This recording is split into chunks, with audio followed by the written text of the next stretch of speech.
नमस्कार. 12वी बोर्डाची परीक्षा जवळ आलेली आहे आणि तयारी एकदम जोरात सुरू असणार.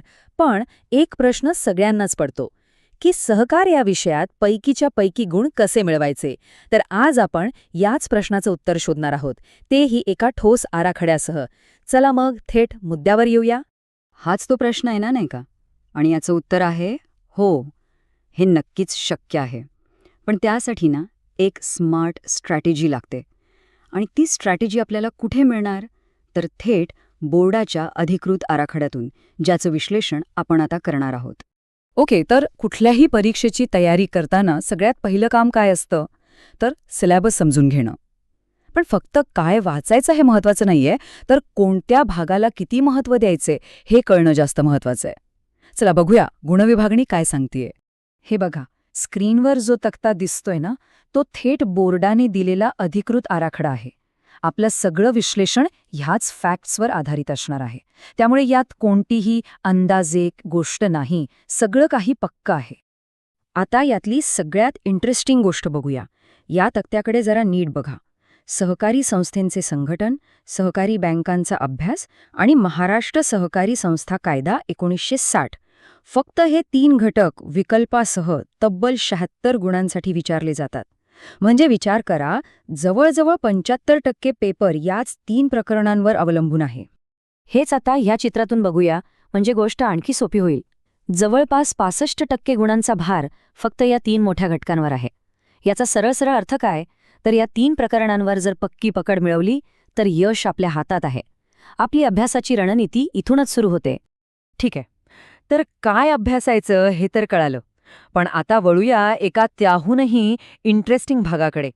बोर्ड उत्तरपत्रिका कशी तपासतं, त्यांच्या अपेक्षा काय असतात, चला ते समजून घेऊया. आता इथे खूप मजेशीर गोष्ट आहे. ज्ञान आणि उपयोजन या दोन्हींना 28-28 गुण आहेत. पण त्यापेक्षा जास्त महत्त्व म्हणजे तब्बल 34 गुण हे आकलन किंवा अंडरस्टँडिंगला दिले आहेत. याचा अर्थ स्पष्ट आहे, बोर्डाला आपलं पाठांतर नकोय, तर विषय किती समजलाय हे तपासायचंय. विकल्पासह विचार केला तर एकट्या आकलन या कौशल्यावर तब्बल 42.5% गुणांचा भार आहे. म्हणजे ज्याची कन्सेप्ट क्लिअर तोच या परीक्षेत टॉपर ठरणार.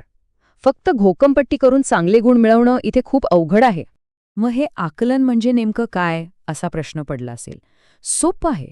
पुस्तकातली माहिती जशीच्या तशी उतरवणं म्हणजे आकलन नाही, तर ती संकल्पना समजून घेऊन आपल्या शब्दांत योग्य उदाहरणांसोबत मांडणं.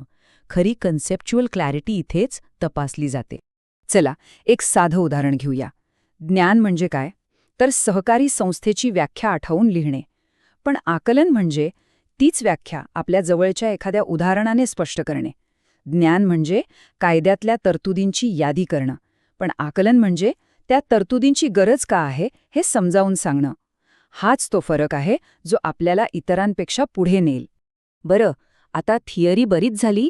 चला आता थेट मैदानात उतरूया आणि बघूया की प्रत्यक्ष प्रश्नपत्रिका कशी दिसणार आहे.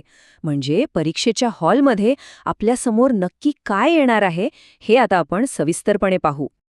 स्क्रीनवर दिसणारा हा आराखडा म्हणजे परीक्षेचा GPS आहे असं समजा. कोणता प्रश्न कुठे येणार, किती मार्कांसाठी येणार, हे सगळं यात दिलेलं आहे. याला समजून घेतलं की अर्धी लढाई आपण इथेच जिंकलो. पहिला प्रश्न हा खरा गेम चेंजर आहे. तब्बल 20 गुण.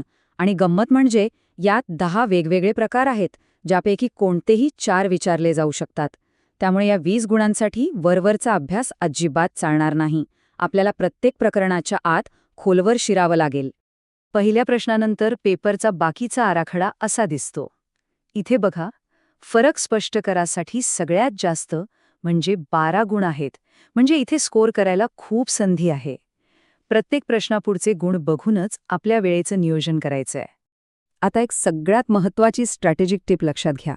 पेपरची सुरुवात म्हणजे पहिला प्रश्न 20 गुणांचा आहे आणि शेवट म्हणजे 8वा प्रश्न 8 गुणांचा आहे. हे 2 मोठे प्रश्न आहेत. त्यामुळे या 2 मोठ्या प्रश्नासाठी सुरुवातीपासूनच वेळ राखून ठेवायचा. म्हणजे मग मधले प्रश्न वेळेत बसवणं सोपं जातं. चला तर मग आतापर्यंत आपण अभ्यासक्रम पाहिला, मार्किंग स्कीम समजून घेतली आणि प्रश्नपत्रिकेचा एक्सरे सुद्धा केला. आता या सगळ्या माहितीला एकत्र जोडून आपल्यासाठी एक फायनल विजयी रणनीती तयार करूया, जी आपल्याला 80 पैकी 80 गुण मिळवून देण्यासाठी मदत करेल. ही आहे आपली मिशन 80/80 स्ट्रॅटेजी. 1. त्या टॉप 3 प्रकरणांवर सगळ्यात जास्त फोकस करा. 2. उत्तरं पाठ करू नका, ती समजून घ्या आणि उदाहरणांनी सजवा. 3. ऑब्जेक्टिव्ह प्रश्नांसाठी पुस्तक कोपरा न कोपरा वाचा, कारण ते 20 गुण हक्काचे आहेत. आणि 4. 8 मार्कांच्या मोठ्या प्रश्नाचं उत्तर लिहिण्याची प्रॅक्टिस करा. बस, एवढं केलं तरी आपण इतरांपेक्षा खूप पुढे असू. हे किती खरं आहे नाही का? 80 पैकी 80 गुण मिळवण्याचं ध्येय खूप जण ठेवतात, पण त्यासाठी लागणारी ही योजना फक्त काही जणच बनवतात. आज ती योजना आपल्याकडे आहे, आता फक्त कामाला लागायचंय. पर आता हा ब्लूप्रिंट, ही स्ट्रॅटेजी आपल्या समोर आहे.